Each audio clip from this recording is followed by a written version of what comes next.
नमस्कार साथियों, जय हिंद जय भारत। स्वागत है आप सभी का ऑल एग्जाम प्लेस पे। मैं हूं रोहित खन्ना। दोस्तों, आज से हम एफएलटी स्टार्ट कर रहे हैं। यहाँ फुल लेंथ टेस्ट यहाँ पर मैं आपके साथ स्टार्ट करने वाला हूं, जो कि पार्ट में आपको यहाँ पर यूट्यूब पे देखने को मिलेगी।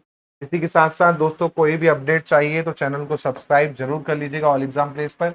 अगर आप सपोर्ट कर सकते हैं तो हमें सपोर्ट कर सकते हैं मेंबरशिप ज्वाइन करके। कोई भी डाउट लगता है एग्जाम रिगार्डिंग तो आप मुझे व्हाट्सअप कर सकते हैं, इंस्टाग्राम पे पूछ सकते हैं, फेसबुक पे पूछ सकते हैं, और जो क्लास की पीडीएफ है वो आपको टेलीग्राम ग्रुप पे जो है मिल जाएगी। इसी के साथ साथ दोस्तों, अगर और अच्छे से तैयारी करना है तो पेपर 1 का कंप्लीट बैच आपको मिल जाएगा, जिसमें बाइलिंगुअल क्लासेस हैं, लाइव रिकॉर्डेड दोनों मिल जाएंगी, साथ में नोट्स जिसे आप प्रिंट करवा सकते हैं A4 साइज में। साथ में 5000 एमसीक्यू सीरीज आपको यहाँ पर अभी मुफ्त मिल रही है, और अंतिम प्रहार बैच जो है आपका इसके साथ अभी फ्री मिल रहा है, और वो भी 1 ईयर की वैलिडिटी के साथ में। तो बिल्कुल, अगर आप एमपीपीएससी के सभी एग्जाम्स की तैयारी करना चाहते हैं तो ये बैच आपके लिए बेस्ट होने वाला है। इसके अलावा दोस्तों, केवल अंतिम प्रहार बैच लेना चाहते हैं जिसमें हमने ओल्ड अंतिम प्रहार बैच भी इंक्लूड करके दे रखा है, साथ में अभी इसमें 5000 एमसीक्यू टेस्ट सीरीज भी जो है फ्री मिल रही है, तो ये भी आपको फ्री मिल जाएगी। बिल्कुल इसे ज्वाइन कर लें, अभी आपके पास समय है एग्जाम में। अच्छे से अगर प्रहार बैच कर लेते हैं तो 35 से 40 क्वेश्चन आपके कहीं नहीं जाने वाले।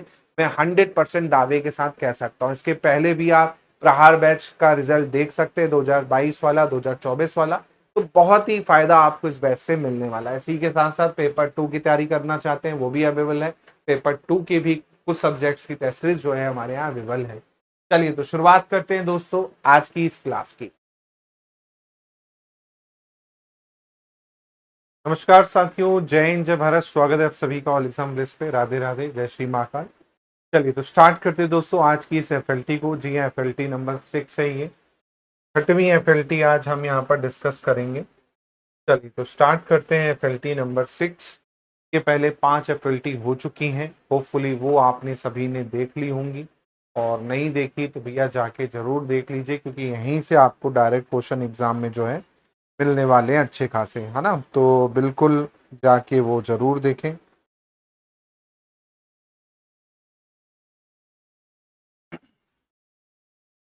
Good evening.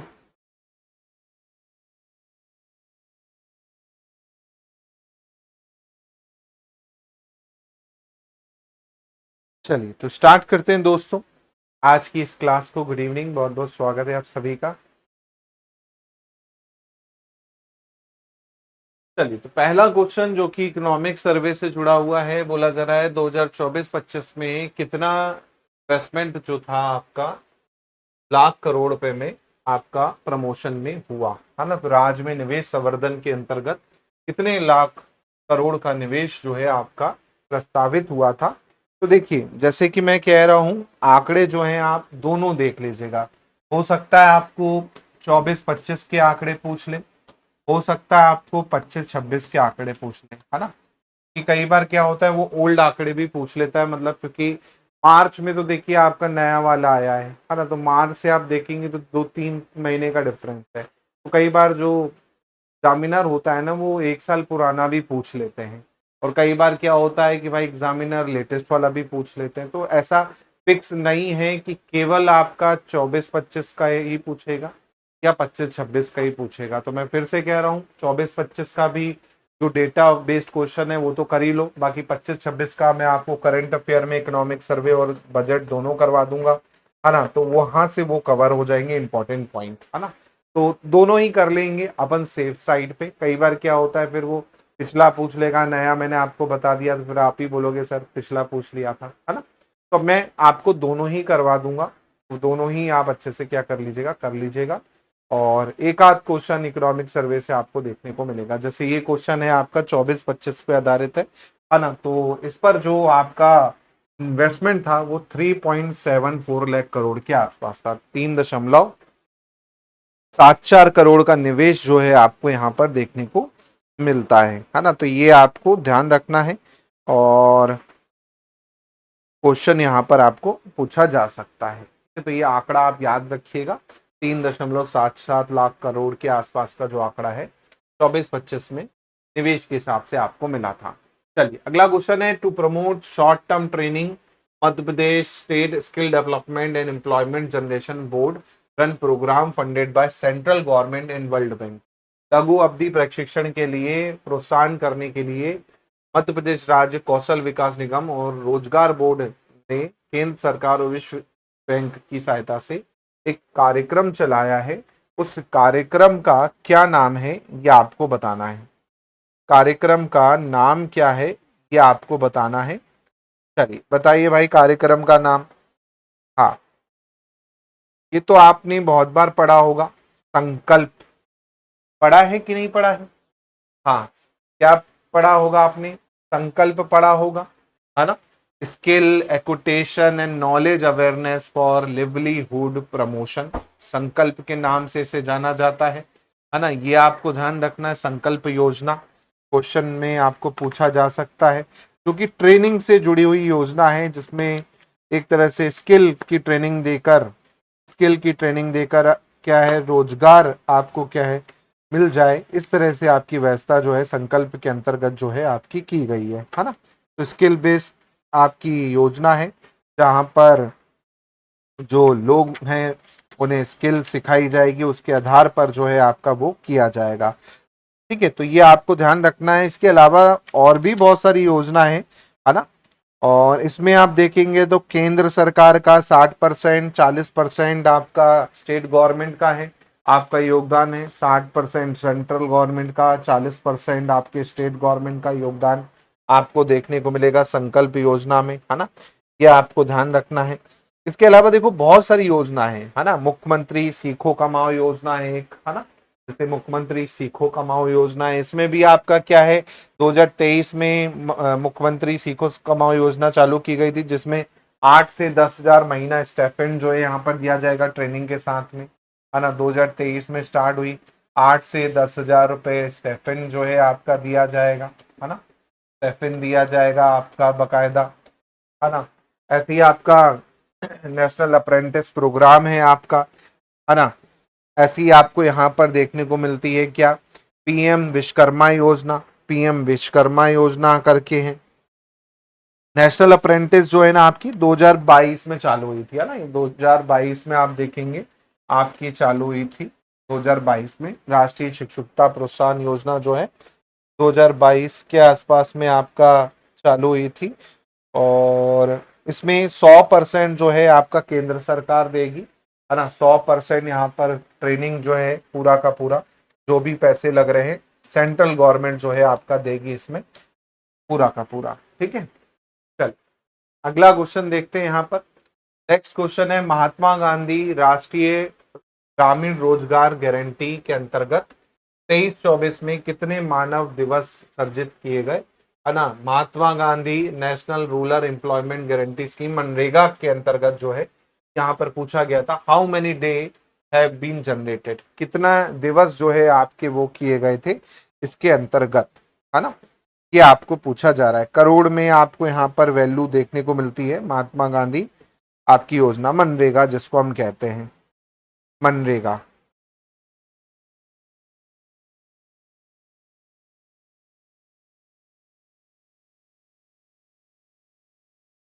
मनरेगा के बारे में अगर देखें तो ये तो आपको पता होना चाहिए मनरेगा के बारे में। जो मनरेगा है आपका, है ना, और इसमें आप देखेंगे तो 20 करोड़ के आसपास जो है आपका दे रखा है, 20 करोड़ के अप्रोक्स, है ना। 20 करोड़ जो है यहाँ पर आपका दे रखा है। और मनरेगा जाहिर सी बात है केंद्रीय ग्रामीण विकास मंत्रालय के अंतर्गत जो है मनरेगा आपकी आती है। और इसका आपको याद रखना है मनरेगा का, है ना। इसमें आपका हर डिस्ट्रिक्ट में आपका क्या है, कार्ड बनाया जाता है ना।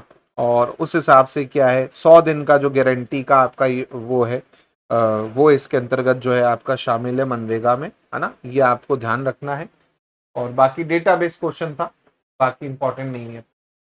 चलिए बोल रहा है यहाँ पर आपका वन डिस्ट्रिक्ट वन प्रोडक्ट, जी हाँ, वन डिस्ट्रिक्ट वन प्रोडक्ट जो है आपको पूछा जा रहा है, ये आपको ध्यान रखना है। ओडीओपी पूछी जा रही है, कहाँ की कौन सी ओडीओपी है, कहाँ की कौन सी ओडीओपी है, ये आपसे पूछा जा रहा है। ये तो आप तुरंत आंसर कर देंगे ओडीओपी। तुरंत आंसर कर देंगे, बाकी इसको एक बार आपको पढ़ना पड़ेगा मध्य प्रदेश की ओडीओपी को, तो आप आराम से इस टाइप के क्वेश्चन कर सकते हैं। क्या क्या है भाई यहाँ पर आपका, अनूपपुर है, देवास है, खंडवा है, मंदसौर है ना। अनूपपुर, देवास, खंडवा, मंदसौर, तो ये तो मैंने आपको कल भी पढ़ाया था कि भाई अनूपपुर का क्या फेमस है, अनूपपुर का कोदू कुटकी, है ना। अनूपपुर का क्या फेमस है भाई, अनूपपुर का फेमस है कोदू कुटकी, है ना। अनूपपुर का फेमस है कोदू कुटकी, कोदू कुटकी फेमस है अनूपपुर का, है ना। ये आपको ध्यान होना चाहिए। देवास का क्या फेमस है बताइए, देवास का क्या फेमस है, देवास, खंडवा और मंदसौर, तीन नाम है यहाँ पर। हाँ, जैसे चिन्नौर चावल बालाघाट का फेमस है, मैंने आपको बताया था चिन्नौर चावल जो है बालाघाट का फेमस है ना। देवास का क्या फेमस है बताइए, देवास का क्या फेमस है। हाँ, देवास का बांस, याद रखिएगा, देवास का बाम्बू जो है आपका फेमस है, देवास का बाम्बू फेमस है, याद रखिएगा। खंडवा के क्या फेमस है, खंडवा के प्याज फेमस है ना, खंडवा के प्याज ऑनियन फेमस है ना। मंदसौर का गार्लिक फेमस है ना, मंदसौर का गार्लिक फेमस है। ऐसे ही आपका चावल जो है चिन्नौर चावल, चिन्नौर चावल बालाघाट का फेमस है, बालाघाट का चिन्नौर चावल फेमस है ना। कड़कनाथ मुर्गा अलीराजपुर का फेमस है ना, कड़कनाथ मुर्गा जो है अलीराजपुर का फेमस है, सॉरी अलीराजपुर बोलो, झाबुआ का कड़कनाथ फेमस है ना। पन्ना का आंवला फेमस है ना। चंदेरी हैंडीक्राफ्ट आपका अशोकनगर का फेमस है, चंदेरी साड़ी है जो है आपका, है ना। तो पूरी लिस्ट है, अलग अलग डिस्ट्रिक्ट की आप देखेंगे, 52 डिस्ट्रिक्ट तो 52, 55 डिस्ट्रिक्ट तो 55 आपकी है, लेकिन 55 आपको जनरली याद नहीं रखना है, जो महत्वपूर्ण है वो आपको याद रखना है। जैसे झाबुआ का कड़कनाथ हो गया, है ना। इसी प्रकार आपका धनिया हो गया गुना का, है ना। अभी मैंने आपको पढ़ाया भी था इकोनॉमी में, गुना जो है आपका धनिया के लिए जाना जाता है ना, धनिया, है ना। तो भैया गुना है ओडीओपी के रूप में। इसके अलावा आपका बटिक प्रिंट आपने पढ़ा होगा, है ना, हैंडीक्राफ्ट में। बटिक प्रिंट कहाँ का है, बटिक प्रिंट, बटिक प्रिंट आपका उज्जैन का फेमस है ना। ये आपको पूछा गया एग्जाम में। इसके अलावा एग्जाम में आपसे क्या पूछा गया है, जो पूछ रहा है वही मैं बता रहा हूँ। टमाटर पूछा गया था, है ना, तो टमाटो सतना का फेमस है, टमाटर सतना का फेमस है आपका, है ना। ये पूछा गया एग्जाम में। और क्या पूछा गया है भाई एग्जाम में, एग्जाम में आपसे जो पूछा गया है, खरगोन का क्या पूछा गया है, खरगोन का मिर्च फेमस है, मिर्ची, खरगोन की मिर्ची फेमस है ओडीओपी के लिए, है ना। ये आपको ध्यान रखना है। इंदौर का पूछा गया था, इंदौर का पूछा गया था, तो इंदौर का क्या है, मीठे आलू। हाँ, इंदौर का मीठे आलू जो है आपके फेमस है ना। ये आपको ध्यान रखना है। मंदसौर का लहसुन फेमस है, ये 2-3 बार आपका पूछा गया है ना, मंदसौर का लहसुन। ठीक है, तो ये आपको ध्यान रखना है। इसके अलावा आपका और क्या पूछा गया है, और आपको पूछा गया है बस इतना ही, है ना। ये इंपॉर्टेंट वन है जो अभी तक एग्जाम्स में आपको पूछे गए हैं, लेकिन जरूरी नहीं है यही आपसे पूछ ले, हो सकता है कुछ हटके पूछ ले, या हो सकता है इन्हीं में से आपको सही जोड़ी बना के दे दे और पूछ ले, जैसे क्वेश्चन आपका सही जोड़ी वाला है। चलिए अगला यहाँ पर है, भारत के सरकार के नीति आयोग राज्यों में फिस्कल हेल्थ इंडेक्स 2025 के संबंध में प्रतिवेदन में बजट राशि की व्यय की गुणवत्ता की दृष्टि से मध्य प्रदेश राज्य का स्थान क्या है, क्या आपको बताना है। फिस्कल हेल्थ इंडेक्स 2025 में नीति आयोग जो लॉन्च करता है, उसमें मध्य प्रदेश का रैंक जो है यहाँ पर पूछा गया है, ये आपका क्या है, क्या आपको बताना है। हाँ, तो होता क्या है एक्चुअल में ये एक तरह से बजट आवंटन और खय की जो खर्चा होता है उसकी प्रभावशीलता को नापता है ना। तो बजट राशि की व्यय की गुणवत्ता को बताता है, क्वालिटी ऑफ बजट एक्सपेंडिचर को बताता है ये फिस्कल हेल्थ इंडेक्स रिपोर्ट करके, ये है ना। तो इसमें मध्य प्रदेश का जो स्थान है वो कौन सा है, ये पूछा यहाँ पर आपको गया है ना। तो मध्य प्रदेश का स्थान यहाँ पर जो है आपका नंबर 1 है ना, नंबर 1 है मध्य प्रदेश का स्थान यहाँ पर। एमपी का जो रैंक है यहाँ पर नंबर 1 है इस इंडेक्स में, नीति आयोग की ये रिपोर्ट है, और इसमें जो आपका है नंबर 1 जो है यहाँ पर आपको दे रखा है रिजल्ट में।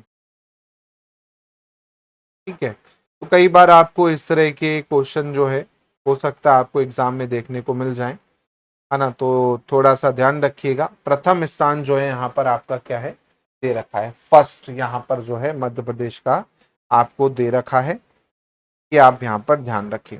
फर्स्ट जो है आपको यहाँ पर दे रखा है रैंक। ठीक है, चलो अगले क्वेश्चन पे बढ़ते हैं दोस्तों। नेक्स्ट क्वेश्चन पे बढ़ते हैं।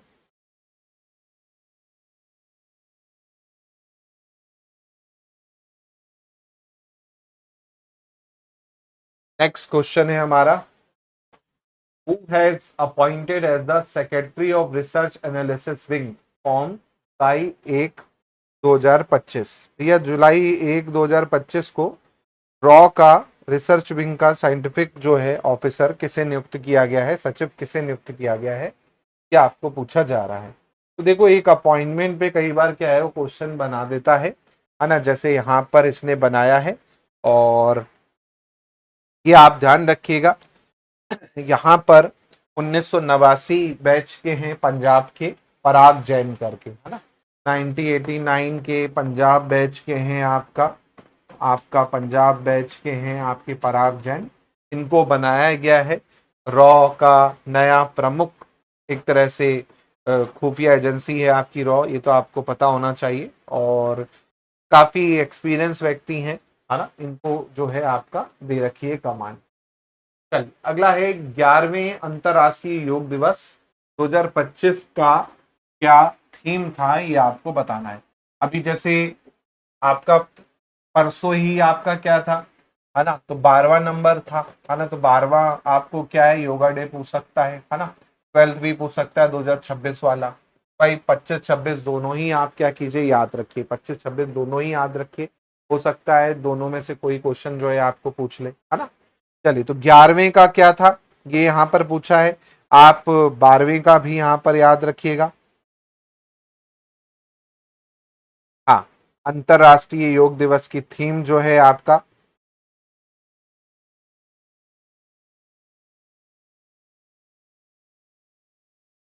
चलिए अंतरराष्ट्रीय योग दिवस की थीम आपसे पूछ सकता है।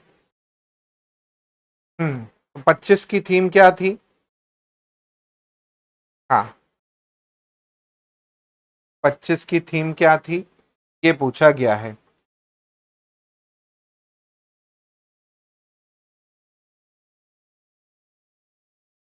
ठीक है, हाँ 25 की थीम क्या थी, ये पूछा गया है यहाँ पर। चलिए तो याद रखिएगा भाई, 25 की थीम यहाँ पर क्या थी। 25 की थीम थी एक पृथ्वी एक स्वास्थ्य के लिए योग, है ना। योग for one earth and one health, 25 की थीम थी ये। हाँ 25 की थीम ये थी। 26 की थीम क्या है, 2026 की थीम क्या है बताइए। 26 की पढ़ी है आपने। हाँ, 2026 की थीम, परसों ही था योगा डे, क्या है 2026 की थीम। हाँ, 2026 की थीम क्या है बताइए, कमेंट करें 2026 की थीम। हाँ क्या है, योगा फॉर हेल्थी एजिंग। हाँ 26 की थीम क्या है, योगा फॉर हेल्थी एजिंग। ठीक है, योगा फॉर हेल्थी एजिंग। ठीक है, ये 26 की थीम है। ठीक है, ये 26 की थीम है। तो वैसे तो 25 ही पूछना चाहिए, लेकिन इनकेस अगर आपसे 26 पूछ लेता है तो फिर भी इसको आप क्या करना है, याद रखना, है ना। 26 अगर पूछ लिया उसने तो पता तो होना चाहिए कि 26 की थीम क्या है ना। 26 की थीम क्या है, पता हमको होना चाहिए। नेक्स्ट क्वेश्चन पे चलते हैं यहाँ पर। नेक्स्ट क्वेश्चन पे चलते हैं यहाँ पर अब।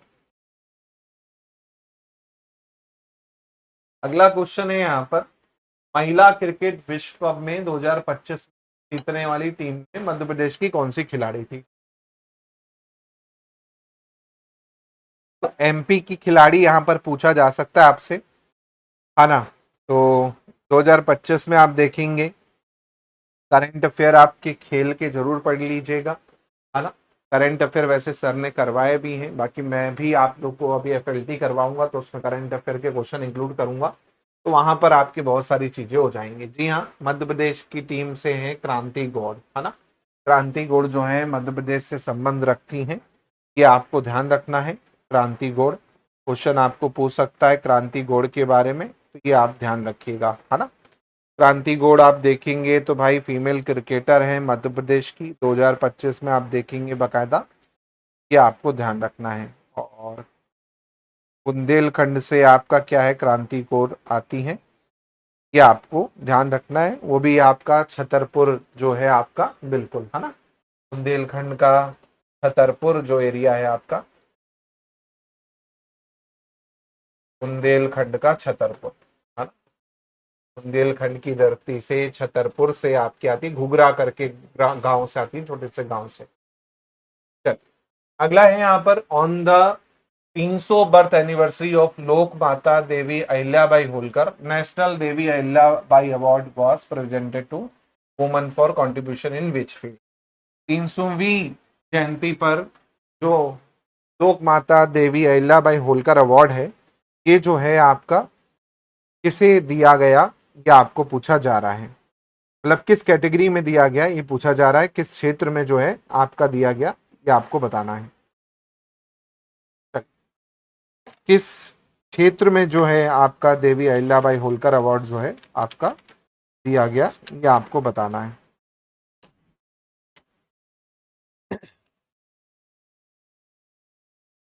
हाँ, वैसे तो आप देखेंगे इसे राष्ट्रीय देवी अहिल्या सम्मान के नाम से जाना जाता है ना। राष्ट्रीय देवी अहिल्या सम्मान के नाम से जाना जाता है। 1996 में आपका ये शुरू हुआ, 1996 में आपका शुरू हुआ, और ये जनजाति लोक कला के लिए, पारंपरिक कला क्षेत्र के लिए केवल महिलाओं को दिया जाता है ना। तो जनजाति मतलब आदिवासी लोक कला, और केवल महिलाओं को जो है आपका दिया जाता है, केवल महिलाओं को दिया जाता है ये, महिला को 1996 में चालू हुआ। और रही बात इसमें कितना दिया जाता है, तो 5 लाख रुपए की राशि यहाँ पर आपकी दी जाती है। 5 लाख रुपए दिए जाते हैं, 5 लाख रुपए। और यहाँ पर पहला जो दिया गया था तीजन बाई को दिया गया था, है ना। फर्स्ट जो दिया गया था तीजन बाई को दिया गया था, पहला तीजन बाई को, है ना। तो ऐसे ही जनजातीय वाले अवार्ड में बहुत सारे अवार्ड हैं, जैसे आप देखेंगे आपका रानी दुर्गावती सम्मान है, बादल भोई सम्मान है, ठक्कर बप्पा सम्मान है ना। रानी दुर्गावती अवंतीबाई लोधी सम्मान आपको देखने को मिलेगा, तुलसी सम्मान आपको देखने को मिलेगा, ऐसा ही, है ना। तो तात्या भील सम्मान है, वीर शंकर शाह सम्मान है। तो अलग अलग जनजातियों से रिलेटेड अवार्ड्स हैं, और जिसमें से एक आपका राष्ट्रीय देवी अहिल्याबाई पुरस्कार है, जो 96 में शुरू हुआ था। चलिए, अगला है यहाँ पर मई 2025 में किस सरकार ने सड़क सुरक्षा को बढ़ावा देने के लिए राहवीर योजना जो है आपकी स्टार्ट की। राहवीर योजना जो है ये किसके द्वारा स्टार्ट की गई है, ये आपको बताना है। राहवीर योजना, हाँ, को पहले भी आपने पढ़ा था। राहवीर योजना क्या है, राहवीर योजना बताइए। हाँ, मध्य प्रदेश ने चालू की थी मई में 2025 में, है ना। इंदौर के राजवाड़ा पैलेस से डॉक्टर मोहन यादव ने मध्य प्रदेश से शुरुआत की, और एक तरह से 25,000 रुपए का पुरस्कार दिया जाएगा जो आपका दुर्घटना वाले व्यक्ति को अस्पताल पहुंचाएगा, है ना। 25,000 का नगद पुरस्कार जो है यहाँ पर दिया जाएगा, है ना। 25,000 रुपए का जो आपका लेके जाएगा, है ना। एक तरह से नेक इंसान को, जो एक तरह से गोल्डन आवर में, है ना, जो दुर्घटना से 1 घंटे का समय होता है गोल्डन आवर कहलाता है, जहां पर अगर अस्पताल में सही ट्रीटमेंट मिल जाता है तो जान बच जाती है दुर्घटना वाले व्यक्ति की। तो मध्य प्रदेश में चालू किया गया था। चलिए, पूछा जा रहा है कि मध्य प्रदेश में स्टेट लेजिस्लेटिव असेंबली जब चुनाव हुआ था 31 दिसंबर 2024 को, तो वर्ग संख्या कितनी थी, ये आपको बताना है। जब चुनाव हुआ था तो संख्या कितनी थी, ये आपको बताना है। चलिए, संख्या कितनी थी आपका, ये आपको बताना है। हाँ, जल्दी से बताइए भाई, संख्या कितनी थी? हाँ, संख्या कितनी थी ये आपको बताना है यहाँ पर। चलो तो याद रख लो भाई, क्वेश्चन आ सकता है। 2023 में जब चुनाव हुआ तो टोटल 230 सीटों पे चुनाव हुआ। 230 सीट पे चुनाव हुआ, जिसमें भाजपा को 163, है ना, सॉरी भाजपा को 164, 63 नहीं, 164 भाजपा को मिली। कांग्रेस को 65 मिली और बाप को मिली एक। बाप मतलब भारत आदिवासी पार्टी, है ना, भारत आदिवासी पार्टी है बाप। तेलंगाना से इसके वो हैं, भारत आदिवासी पार्टी। तेलंगाना से जो है रतलाम के पास, वहां से विधायक हैं बाप के, कमलेश्वर डोडियार करके हैं जो आपके आए हैं। बाकी मैन आप देखेंगे तो राजस्थान में इनका अच्छा खासा जो है आपको देखने को मिलेगा आपका। बाकी कांग्रेस की यहाँ पर आपको 65 सीट के आसपास जो है देखने को मिलती है। चलिए अगला क्वेश्चन है, मध्य प्रदेश राज्य का सचिवालय का प्रशासनिक प्रमुख कौन होता है ना। राज्य का सचिवालय का प्रशासनिक प्रमुख कौन होता है ये आपको बताना है। तो ये तो आपने पढ़ा ही है, जो आपका सेक्रेटरीट होता है, सेक्रेटरीट का हेड कौन होता है बताइए। हाँ, सेक्रेटरीट का हेड कौन होता है ये आपको बताना है। कौन होता है सेक्रेटरीट का हेड?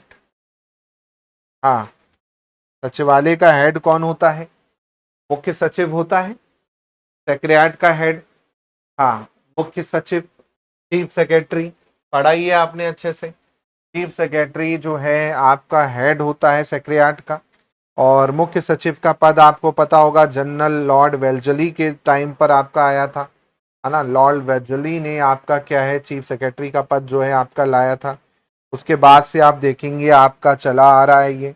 और जाहिर सी बात है आपका तब से ही आपका ये है, मुख्यमंत्री के मुख्य सलाहकार के रूप में आपका मुख्य सचिव काम करता है ना। तो ये क्वेश्चन भी आया था, है ना। तो ये सीएम के मुख्य सलाहकार होते हैं, सीएम के मुख्य सलाहकार, ये पूछा गया है।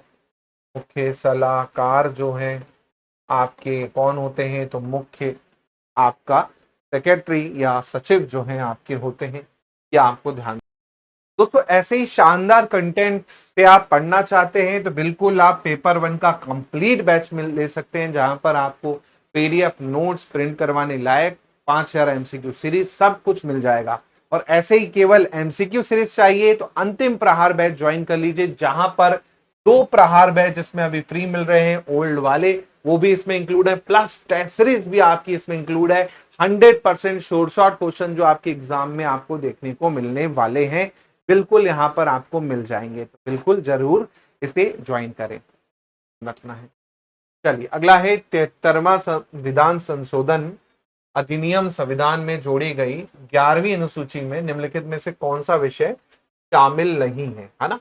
कौन सा सब्जेक्ट शामिल नहीं है ये पूछा जा रहा है। देखो कौन सा सब्जेक्ट, अब आपको पता है टोटल 29 सब्जेक्ट है ना। टोटल जो है 29 सब्जेक्ट है, जिसमें मैंने बोला था एक बार देख लेना टोटल कितने सब्जेक्ट हैं, 29 सब्जेक्ट हैं। अब 29 में से कौन सा नहीं है ये आपको पूछा जा रहा है ना। तो 29 में से कौन सा नहीं है ये आपको पूछा जा रहा है। तो भाई सामुदायिक अस्थियों का अनुरक्षण है, मेंटेनेंस ऑफ कम्युनिटी है, फिर ये आपका economic and social development planning, ये आपका नहीं है एक्चुअल में ये, है ना। पब्लिक डिस्ट्रीब्यूशन सिस्टम है, अपारंपरिक ऊर्जा स्रोत है ना।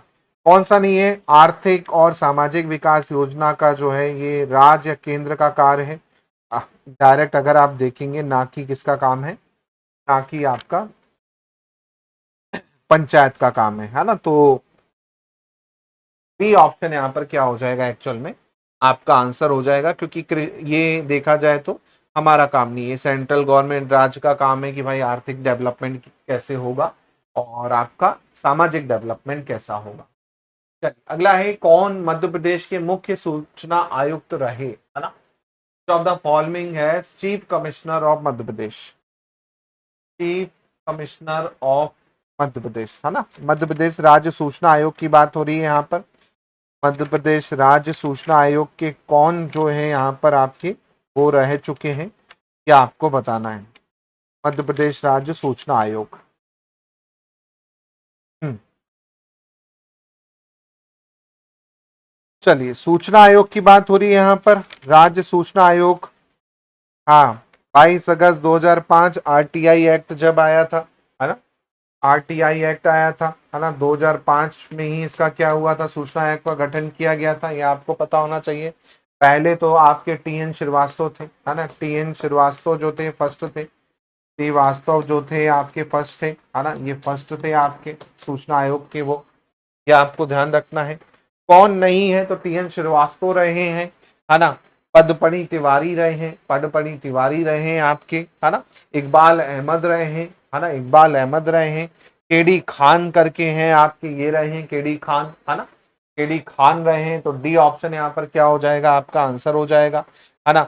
ऐसी विजय यादव 2024 से है, कार्यकाल 3 साल का होता है ना, कार्यकाल 3 ईयर का होता है ना। विजय यादव 2024 से है, विजय यादव जो है 2024 से है ये, है ना। और इसमें आप देखेंगे तो केडी खान जो है आपके रहे, कब कब रहे केडी खान, तो आपका 2014 से 2019 में रहे केडी खान, है ना, 2014 से आपका 2019 में रहे केडी खान, 2014 से 2019 के टाइम फ्रेम पर आप देखेंगे केडी खान जो है आपके रहे, है ना, ये आपको ध्यान रखना है। ऐसे अरविंद कुमार शुक्ल रहे, है ना, और विजय यादव रहे, ठीक है, तो ये आपको ध्यान रखना है, कई बार क्या है आपको पूछा जा सकता है। तो चीफ इलेक्शन कमिश्नर याद रखिएगा।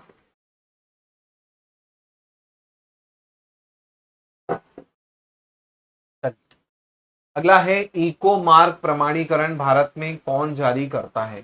इको मार्क, जी हाँ, इको मार्क यानी एनवायरमेंट फ्रेंडली मार्क जो है ये कौन जारी करता है भारत में, ये आपको बताना है। तो इसको मैंने पहले भी बताया था आपको, इको मार्क जो है लागू किया गया है प्रोडक्ट्स पे, और मटके का डिजाइन जो है एक तरह से शेप जो है दिया जाएगा, और लोगो जो है आपका 1991 में आपका दिया गया है, और जिससे पता चलेगा मिट्टी के घड़े से, हाँ, आपका मिट्टी का घड़ा या मटका कह लो, तो मटके से पता चलेगा कि हाँ भाई ये इको फ्रेंडली प्रोडक्ट है।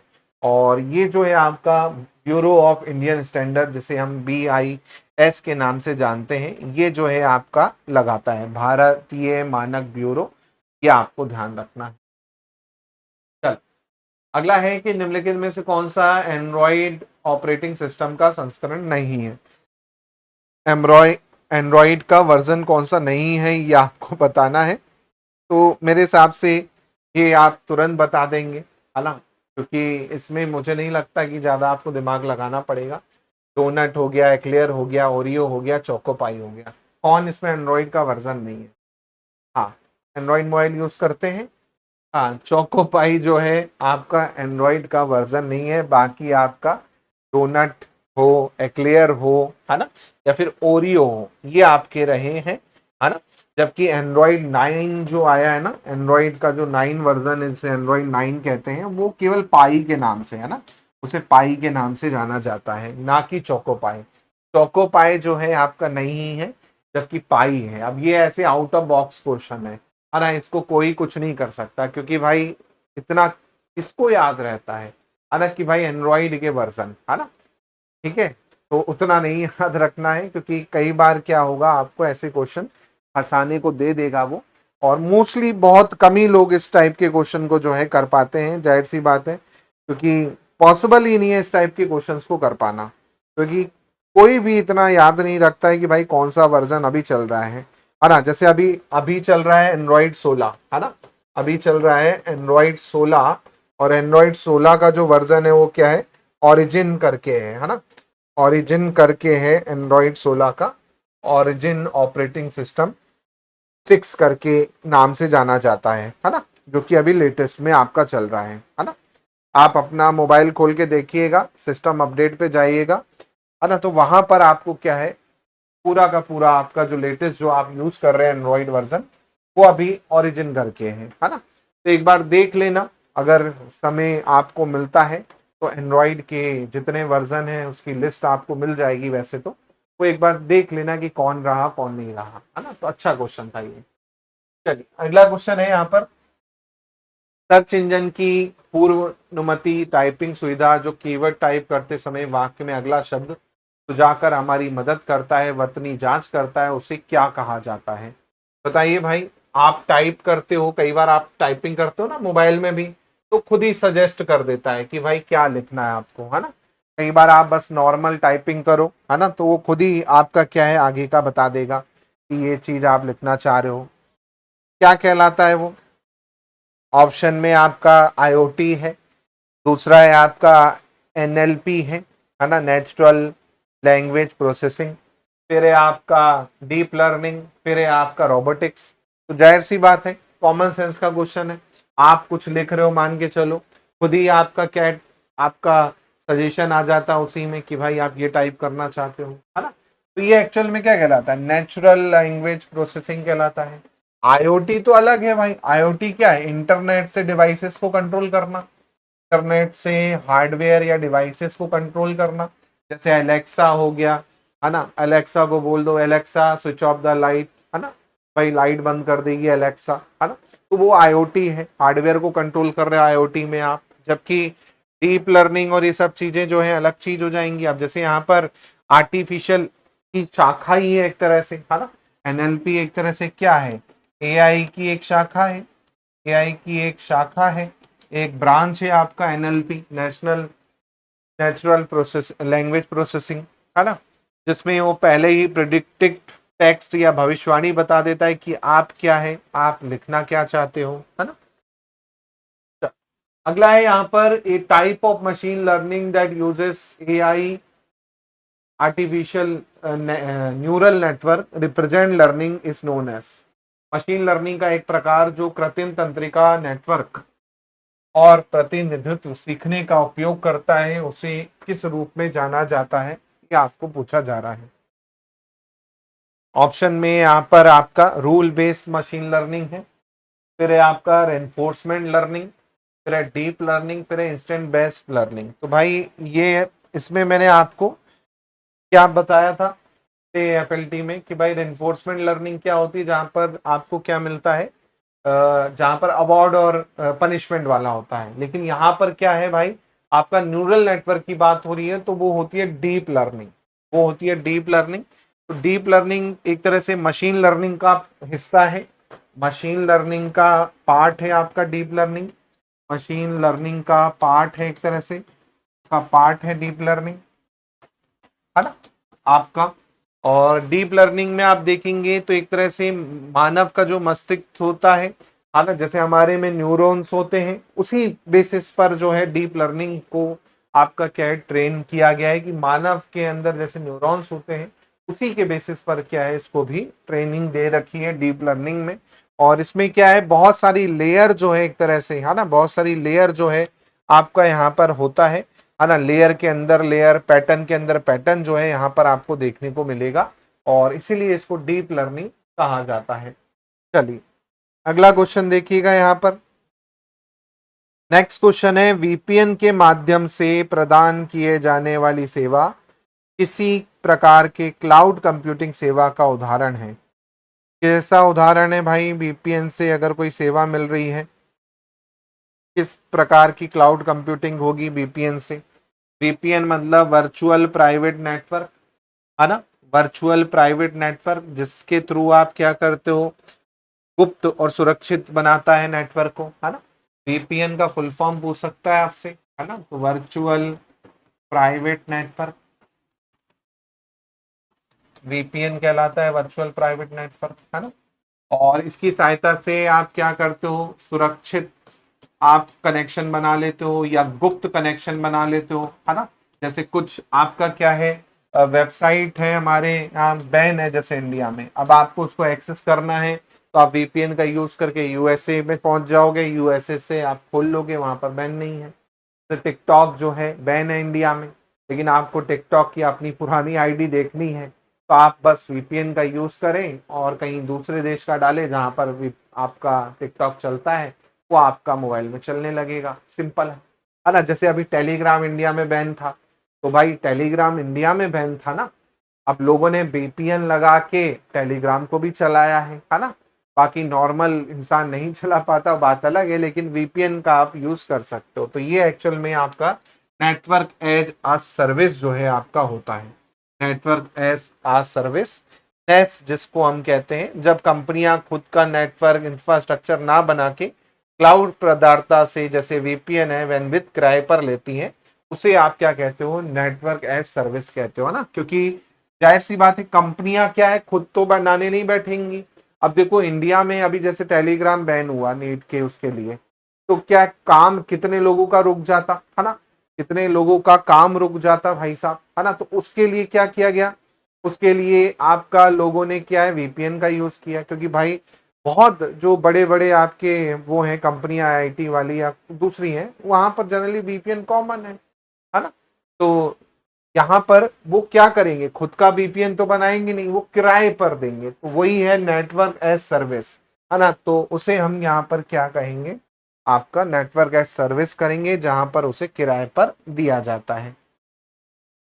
चलिए अगला है अकॉर्डिंग टू निस्ट। निस्ट मतलब क्या, National Institute of Standard Technology, cloud computing is best describe as. Cloud computing क्या है ये आपको बताना है। क्लाउड कंप्यूटिंग क्या है ये आपको बताना है भाई साहब।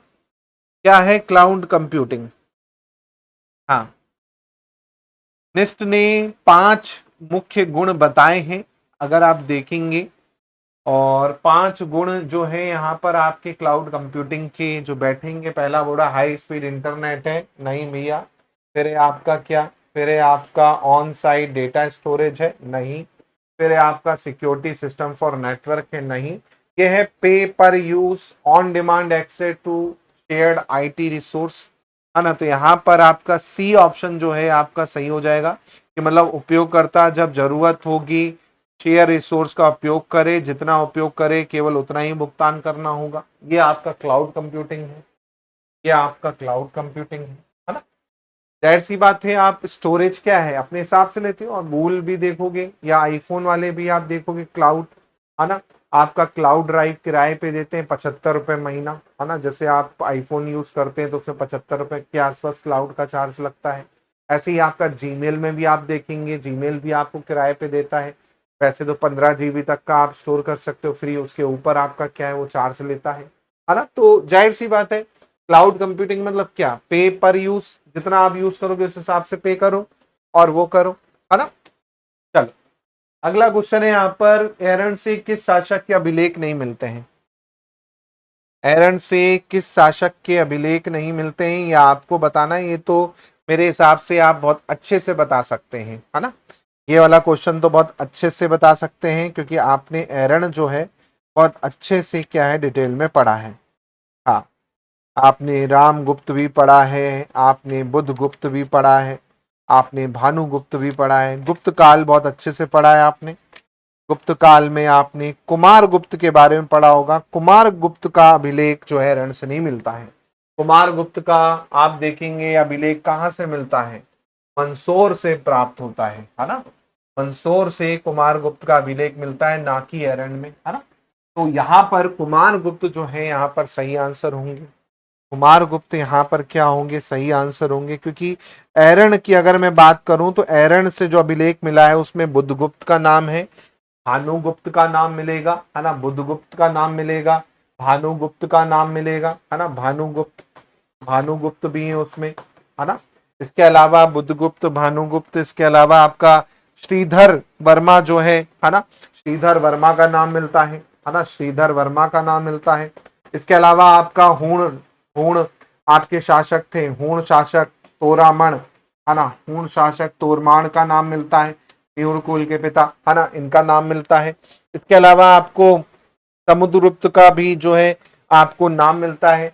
समुद्रगुप्त ने ही आपका सागर को क्या कहा था, संभोग नगर कहा, है ना। सागर को संभोग नगर कहा, आपका ये इसमें मिला हुआ है ना। जबकि आपका कुमार गुप्त का जो है नहीं मिलता, जो कि मंदसौर से मिलता है। इसके अलावा भानुगुप्त का आपको पता ही है, भानुगुप्त का मंत्री गोपराज, है ना। भानुगुप्त का मंत्री गोपराज मर जाता है, तो इसकी पत्नी क्या कर लेती है, इसकी पत्नी सती हो जाती है। तो सती प्रथा का पहला एक तरह से आपका जो मिलता है फर्स्ट आपको, वो आपको कहाँ मिलता है, एरन के अभिलेख में ही मिलता है ना। तो ये तो आपने बहुत अच्छे से पता है कि भाई एरन अभिलेख से ही सती प्रथा के बारे में जो है आपको पता चलता है ना। भानुगुप्त का जो मंत्री है गोपराज, ये आपको ध्यान रखना है। क्वेश्चन जो है आपको आया हुआ है। हाँ, मंसूर वाले में अगर देखें तो भाई मंसूर अभिलेख में आपका क्या मिलता है, मंसूर अभिलेख में कुमार गुप्त के बारे में इसमें पूरा बताया गया है ना। इसके अलावा आपका गोप्ता विश्वकर्मा उनके पुत्र बंधु वर्मा के बारे में बताया गया है ना। और दरबारी कवि वत्स भट्टी जो है वही इसके रचयिता थे मंसूर अभिलेख के, है ना, वो भी आपको ध्यान रखना है। इसके अलावा पहला एडवर्टाइजमेंट जो है मंसूर अभिलेख में मिलता है ना। मंसूर अभिलेख जो है फर्स्ट एडवर्टाइजमेंट, फर्स्ट विज्ञापन जिसे हम कहेंगे, पहला विज्ञापन, है ना, वो आपका किस में मिलता है, मंसूर अभिलेख में मिलता है ना। सूर्य टेम्पल आपको मिलता है, याद रखिएगा, मंसूर अभिलेख में सूर्य टेम्पल मिलता है। सूर्य टेम्पल बनवाया था जो बुनकर आए थे, तंतुबन आए थे गुजरात से, उन्होंने सूर्य मंदिर का जो है आपका बनवाया था। तो ये आप याद रखिएगा, ठीक है। चलिए अगला है, ग्वालियर के तोमर वंश के शासक कौन थे। आज ही हमने हिस्ट्री में पढ़ा था, अगर याद है तो बिल्कुल बिल्कुल याद रखें, है ना। तो पहले थे वीर सिंह देव, जी हाँ, वीर सिंह देव जो है पहले थे, है ना। उसके बाद आप देखेंगे तो लास्ट कौन थे, तो राम सिंह जो है तोमर आपके लास्ट है। प्रतापी राजा कौन रहे, तो मान सिंह तोमर जो है प्रतापी राजा रहे, है ना। तो मेरे हिसाब से बहुत बेसिक सा क्वेश्चन है जो आपको याद होना चाहिए। वीर सिंह देव आज ही पढ़ा है हमने, है ना, आज ही पढ़ा है वीर सिंह देव। चलिए, बुंदेलों की राजधानी ओरछा की नींव किसने रखी थी, आपसे पूछा जा रहा है। ओरछा की नींव जो है किसने रखी थी, ये आपको बताना है। बाकी इसमें तो ये तो पता ही है ना, मान सिंह का बस आप याद रखिएगा, मान सिंह तोमर जो है ना, आपका मान महल बनवाया था फेमस, और जो गुजरी महल है ग्वालियर के किले में, गुजरी महल बनवाया था। और गुजरी महल उन्होंने अपनी रानी के लिए बनाया था, रानी का नाम क्या था, मृगनैनी, है ना, मृगनैनी जो है रानी का नाम था, ये आपको ध्यान रखना है। ओरछा किसने आपका कैपिटल बनाया बुंदेलास की, ये आपको बताना है। तो भाई आप बुंदेला किंगडम पढ़ोगे, उसमें आप पढ़ोगे किसके बारे में, ओरछा के बारे में, है ना। तो ओरछा पढ़ोगे तो भाई जाहिर सी बात है। और अगर आप ओरछा किंगडम की बात करें तो भाई रुद्र प्रताप बुंदेला जो है आपका क्या है, रुद्र प्रताप बुंदेला जो है आपका मेन फाउंडर माने जाते हैं, याद रखिएगा, रुद्र प्रताप बुंदेला, है ना। रुद्र प्रताप बुंदेला जो है, या रुद्र प्रताप सिंह बुंदेला जो है 1531 में ये क्या करते हैं, आपका ओरछा को क्या है कैपिटल, या ओरछा राजवंश जो है आपका बनाते हैं। और ये आपको ध्यान रखना है, ओरछा का पूरा पुराना नाम था गंगापुरी, है ना। ओरछा का ओल्ड नाम था गंगापुरी, ओरछा का पुराना नाम गंगापुरी के नाम से ओरछा को जाना जाता था उस टाइम पर, है ना, जिसे वर्तमान में आप ओरछा कहते हो, ये आपको ध्यान रखना है। इसके बाद भारती चंद बुंदेला, मधुकर शाह बुंदेला, राम शाह बुंदेला, वीर सिंह बुंदेला, है ना, वीर सिंह देव बुंदेला जो है फेमस रहे क्योंकि जहांगीर महल, लक्ष्मी महल, है ना, चतुर्भुज महल, ये आपका उन्होंने बनवाए थे उस टाइम पर, तो वो फेमस रहे उस टाइम के लिए, है ना। चलिए, तो ये आपको ध्यान रखना है जो ओरछा रियासत से जुड़े हुए थे। अगला है रतौना सत्याग्रह। जी हाँ, सत्याग्रह आपने सभी पढ़े हैं, जिसमें रतौना सत्याग्रह एक है। हाँ, कौन से जिले में है रतौना सत्याग्रह, ये पूछा जा रहा है। हाँ, रतौना सत्याग्रह कौन से जिले में है। भाई मध्य प्रदेश में आप देखोगे बहुत सारे आंदोलन होते हैं। 1920 में 1920 में सागर के पास में आप देखेंगे रतौना करके जगह है, सागर के पास में रतौना करके जगह, यहाँ पर ब्रिटिश सरकार क्या खोल रही थी, कसाई खाना खोल रही थी, है ना। ब्रिटिश सरकार जो थी आपका कसाई खाना खोल रही थी, सरकार कसाई खाना खोल रही थी, कसाई खाना, है ना, ब्रिटिश सरकार। अब जाहिर सी बात है कसाई खाने का लोगों ने विरोध किया, लोगों ने विरोध किया, और इसमें जो मैन थे नेतृत्व में शेख रमजान करके थे, है ना, शेख रमजान ने विरोध किया, मैन लीडर आपके ये थे शेख रमजान। इसके अलावा आपका अब्दुल गनी नाम भी करके थे, अब्दुल गनी करके भी थे, अब्दुल गनी ये भी आपके थे जिन्होंने विद्रोह किया। और उसके बाद आप देखेंगे तो भाई माखनलाल चतुर्वेदी, लाला लाजपत राय, वो भी इसमें जुड़े।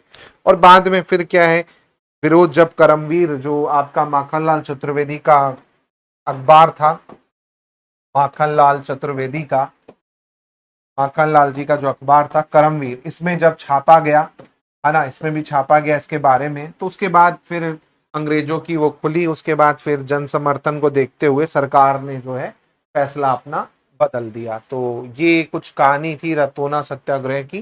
कसाई खाना जो है आपका यहाँ पर खोला जा रहा था, तो ये आपको ध्यान रखना है। चलिए, चावल आंदोलन किस जिले में हुआ था? राइस आंदोलन जो है आपका किस जिले में हुआ था, ये आपको बताना है। चावल आंदोलन, चावल संग्रहण आंदोलन के नाम से जाना जाता है। और यहाँ पर क्या हुआ था, 1940 का दशक चल रहा होगा, 1940s चल रहा होगा। उस टाइम पर जो किसान थे वो चावल को कलेक्ट करना जो है चालू कर दिए, जिससे आपका क्या है, चावल की जो मूल्य थी काफी कम हो गई थी, उससे उन्होंने चावल देना ही बंद कर दिया था और कलेक्शन करना चालू किया कि भैया हम तो अब बेचेंगे नहीं चावल को। तो जब सरकार ने क्या है बलपूर्वक चावल लेना चालू किया, तो चावल वसूली का विरोध करने के लिए आपका रीवा का बदावर करके जगह है ना, तो रीवा का बदावर करके जगह है, यहाँ पर किसानों ने क्या है आंदोलन टाइप का जो है आपका चला दिया था। 1947 का होगा ये, 1947 में ये आंदोलन जो है आपका हुआ था, है ना। और उनपे फिर लाठी चार्ज कर दिया गया और फिर बहुत लोग घायल हो गए और रीवा में गोलाबारी भी हुई, हिंसा भी हुई। तो किसानों पर जो है एक तरह से आपका वो हुआ था, तो चावल संग्रहण आंदोलन के नाम से जो है जाना जाता है। होपफुली दोस्तों ये क्लास आपको बहुत अच्छी लगी होगी। क्लास अच्छी लगी हो तो वीडियो को शेयर करें, लाइक करें, कमेंट करें। कमेंट में अपने आंसर जरूर लिखें, साथ में बताएं कितने क्वेश्चन आपके सही हुए। इसी के साथ साथ ऐसे ही और कंटेंट के लिए ऑल एग्जाम प्लेस को सब्सक्राइब जरूर कर लें। अगर आप सपोर्ट कर सकते हैं तो ज्वाइन करके हमें सपोर्ट भी कर सकते हैं। कोई डाउट आपको लगता है तो आप मुझे व्हाट्सएप पर पूछ सकते हैं, इसके अलावा इंस्टा पे पूछ सकते हैं। पीडीएफ आपको टेलीग्राम पे मिल जाएगी। पेपर 1 का कंप्लीट बैच चल रहा है, जो कि आपके फायदे के लिए होने वाला है, 1 ईयर वैलिडिटी के साथ में, जिसमें लाइव लेक्चर, बाइलिंगुअल कंटेंट आपको मिलने वाला है, नोट्स A4 जिसे प्रिंट करवा सकते हैं आप। साथ में आपका यहाँ पर 5000 MCQ टेस्ट सीरीज आपकी इसके साथ इंक्लूड कर दी गई है, प्लस अंतिम प्रहार बैच भी इसके साथ इंक्लूड कर दिया गया है। तो अगर पेपर 1 का बैच ले रखा है तो आपको कुछ नहीं लेना। साथ में केवल अगर प्रैक्टिस के लिए आपको बैच लेना है जहां से शॉर्ट शॉर्ट क्वेश्चन मिले, वो है हमारा अंतिम प्रहार बैच, ये आप ज्वाइन कर सकते हैं, जिसमें एमसीक्यू आपको मिलने वाले हैं। 20 एफएलटी में यहाँ पर आपको डिस्कस करवाता हूँ लाइव प्लस रिकॉर्डेड। साथ में ओल्ड प्रहार बैच भी इसमें इंक्लूड है, प्लस टेस्ट सीरीज भी यहाँ पर आपको मिल जाएगी। इसी के साथ साथ पेपर 2 भी आप लेना चाहें, पेपर 2 भी यहाँ पर आपको मिल जाएगा। साथ में आपका इंटरव्यू बैच लेना चाहें, ये भी आपको मिल जाएगा। तो मिलता हूं मैं आपसे अगली क्लास में। बहुत बहुत धन्यवाद। जय हिंद, जय भारत।